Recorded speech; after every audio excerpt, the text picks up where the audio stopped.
addressing this a little bit later tonight, but a few months ago, I had the pleasure to go to not really a nightclub, but there's a place in town called Brown Sugar, and I heard this incredible comedian, and I just asked him to come and be with us tonight. I have a lot of stories I can tell you because we do go way back, but I don't want to do that right now. I just want to give it up for Ron Howard, and welcome Ron Howard. Thank you very much. Well, that's, he built me up. Now I hope I can live up to it. Happy Father's Day, everybody. How many fathers do we have in here? All right. Father Drew, do priests, can you guys celebrate Father's Day? I mean, technically, you could. I'll get you a card next year, just in case. Anyway, I have to apologize in advance because, I mean, everybody so far has been really serious, and now I've got to kind of lighten things up a little bit, so we'll see what happens. A lot of the jokes that I tell, because I'm Arapaho, and a lot of the jokes I tell sort of rub other tribal members the wrong way from time to time, and I try not to be offensive.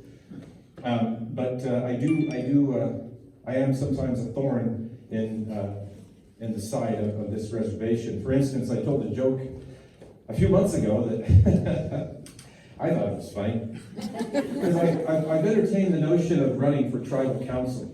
And I said I was going to run for tribal council, and I said I'm going to do it on the platform that if elected, I'm going to build a wall around Eithety and make the Shoshone tribe pay for it.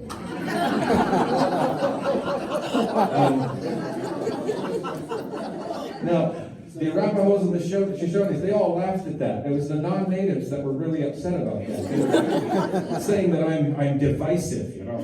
How dare you do that to your people? Here's the thing about being native. If we're giving you shit, we like you. So, you all seem like a nice group of people, so I'm here to give you a bunch of shit, so I hope you don't mind. I'm going to teach you a little bit of Arapaho. So when I say hello in Arapaho to the men, it's habad. If I say hello to the women, it's dos. Man to man, it's habad. Man to woman, or woman to woman, or woman to man, it's dos. Very simple. Until you go into a Mexican restaurant. My wife and her parents and our kids went into a Mexican restaurant one time, and I was waiting for the Mexican hostess to come up and seat us. And as she was coming up, an Arapaho woman that I knew walked in behind me. She tapped me on the shoulder. Right as the Mexican hostess asked how many, I said, dos! And she looked at us and she said, no, it looks like 6. And I said, no, I was just saying hello. And she said, no, that's hola. And I said, no, I was saying dos. She said, no, that's 2. I said, no, I was saying hello in Arapaho. She said, it's still hola. I said, no. And then she said, look, I say, my feet hurt and I'm tired of fucking around. So let's just follow me. So there was all this racial tension going on between the Mexicans and the natives, and I didn't know how to handle that. Anyway, so just be aware of that when you go into a Mexican restaurant. I'm Catholic. I'm not a very good Catholic. I joined the church because they said that Catholics drink religiously, and I kind of misinterpreted that. But the one thing I do admire about Catholics is we don't go door to door, knocking on doors, you know. The Mormons are good about that. The Jehovah's Witnesses are good about that. I was at home one time, and somebody knocked on the door, opened it up, and it was the Jehovah's Witnesses, and the guy says, have you found Jesus? And so I said to him, what I said was, I'm sorry, I'm deaf. Do you sign? And he didn't know what to do. So he just left. I closed the door, and as soon as I closed the door, Jesus came out of my bathroom and he said, thanks, man, I didn't want to talk to that guy.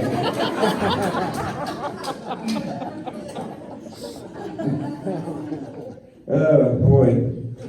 So, it's Pride Month, which I'm very pleased to announce. I have a lot of friends who celebrate Pride Month in the LGBTQ community.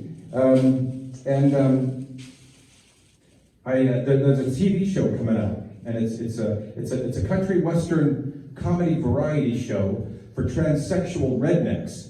And I hope I get a part. It's called Her Hog. So be on the lookout for that.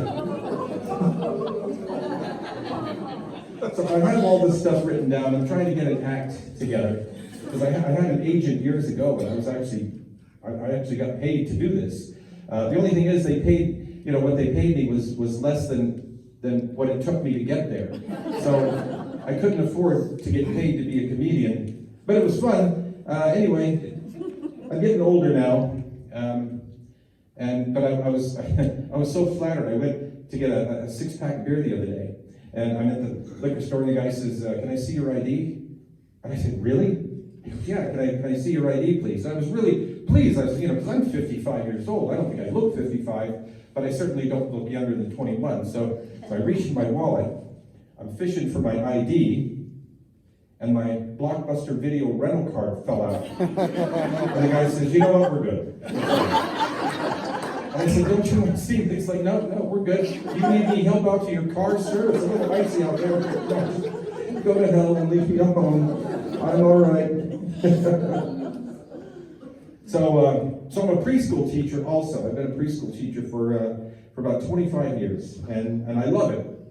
I love every minute of it. But the one thing I hate about my job is glitter. We have any other preschool teachers in here? Any other teachers that work with glitter? Yeah, you know what I'm talking about? Oh, I banned it from my room. Oh, there you go. So I hate glitter because it's always on my clothes, it's in my hair, it's on my, on my skin and everything, but I came up with something that was really cool. If I wanted to, I could take a day of vacation, go to a strip joint, get a bunch of lap dances, and as long as I'm home before 4 o'clock, my wife will think I was at work all day. Oh, shit, she's here, I forgot. So, I actually was entertaining the notion of of running for tribal council one day, and like I said, I rub a lot of natives the wrong way, and I don't mean to. And I was telling my dad, I said, I was thinking about running for tribal council, and he said, for all the people that you piss off on this reservation, you'd probably be the first councilman to be assassinated. So he told me to run for something like economic development. He said, you don't want everybody hating you all at once. You need to work up to that. So I really do have to hand it to the tribal council. For all the good that you guys do. It really frustrates me to see people accusing you guys of corruption and all this stuff without any proof of any of that. And you guys hold your head up high. You do your job. You serve the people. So I admire that. How about it? A round of applause for our president. I admire the hell out of you guys. I really do. So, yeah, I don't know if I could do it. I really don't. Anyway, speaking of politics, Trump is his second indictment, which I'm kind of pleased with. I understand they're going to be trying him as an adult. So, I'm really pleased with that.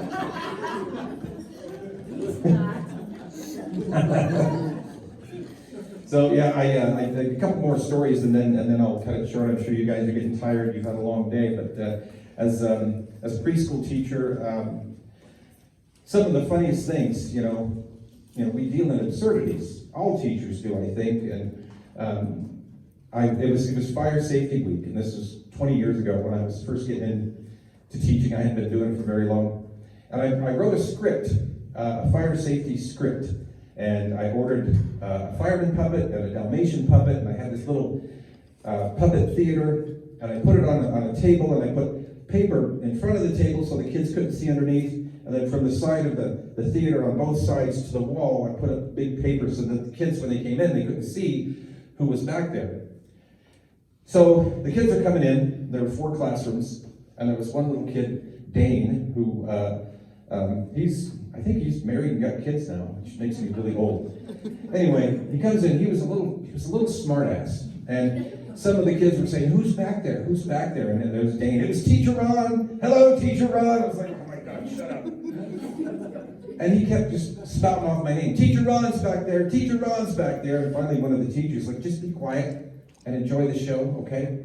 So I started the show. I had my fireman up here, had my Dalmatian up here, and my voice is such that I can't really disguise it. So what I did was, with my fireman, I did a wee bit of an Irish accent for the fireman. And for the dog, I get sort of kind of a redneck southern drawl. And so Dane occasionally during the story would say, Teacher Ron. After a while, I didn't hear him speaking out so much. And toward the end of the show, it was 15 minutes. And if you guys are ever going to do puppet theater, don't do more than 10 minutes because my arms were killing me all that time. And so it was getting toward the end of the show, and I've got my dog up here, and I was like, what number do you call when there's an emergency? And this little girl, her name was Charlie, she said, 911. And I said, that's right, Charlie, now you go home and you tell your mama and daddy. And then Dane spoke up. And he must have gotten caught up in the story because he said, Charlie, that dog knows your name. I got him back. I mean, I won him over. He was all mine. That was one of the greatest victories I ever had as a teacher. So anyway, well, before I was married, I used to do some crazy things. I went out to dinner one day, and I was I paid I got done. I paid my check, and I went into the bathroom. And I was standing at the urinal, and there was a message in front of me as I'm standing there, and it said, "For a good time, call Donna 240-1089." I'm sitting there reading it, and he said, I've seen these phone numbers on bathroom walls all my life. I thought, what the heck, I'm going to try it. So I pulled out my phone, I called it up, and a woman answered, a very sultry voice. I said, is this Donna? And she said, yes, it is. I said, my name's Ron. According to this message on the bathroom wall, I can call you for a good time. Is that right? She said, yeah, that's right. I thought, really? Are you kidding me? I mean, this is the greatest public service in the world, isn't it? I'm thinking, why haven't I been calling these numbers all these years? But I finally did. She said, where are you? And I said, I'm at the Sundowner restaurant. She said, go outside in the parking lot. I'm less than 5 minutes away. I'm in a white SUV. I said, okay. So I went outside, and white SUV pulls up. About 3 minutes later, she rolls her window down. She goes, are you Ron? And I said, yeah. Are you Donna? And she said, yeah. So I opened the window, or opened the door, and this woman was beautiful. She had like a mini skirt and fishnet stockings and really big personality. And she said, get in if you want the ride of your life. So I did, and away we went. And believe me, she showed me a good time. She took me to the carnival. Hot dogs, hamburgers, fun cakes, all you could eat, tilt-a-whirl, Ferris wheel. It was a night I'll never forget. Later on that week, we went to the library for story time. All right. One more and then I'll call it quits. All right, so one of the things that we say, a lot of us natives, and I've been to the Northwest and to the Southwest and to the East, and I've met natives from all over the country, and one of the things that we all say when we end a sentence is in it, right? It's a contraction of a contraction. It's a contraction of isn't it? So we say, that was a good movie, isn't it? And it's universal, right? It's everywhere. Anyway, so I was on the reservation last summer, and I was going to the powwow, and there was a car up ahead of me.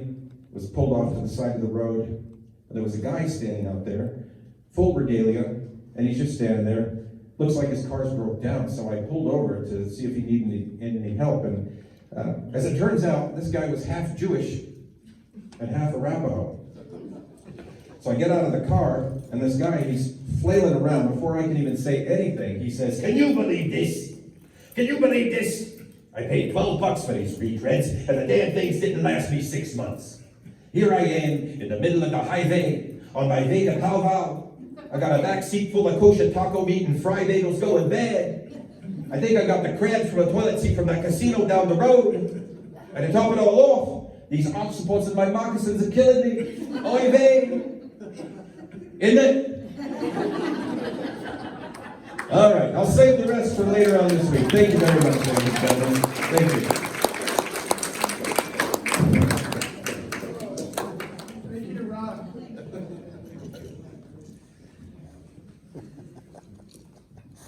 I told someone that Ron was going to be on our list of speakers. He said, "Good, that breaks all the stereotypes."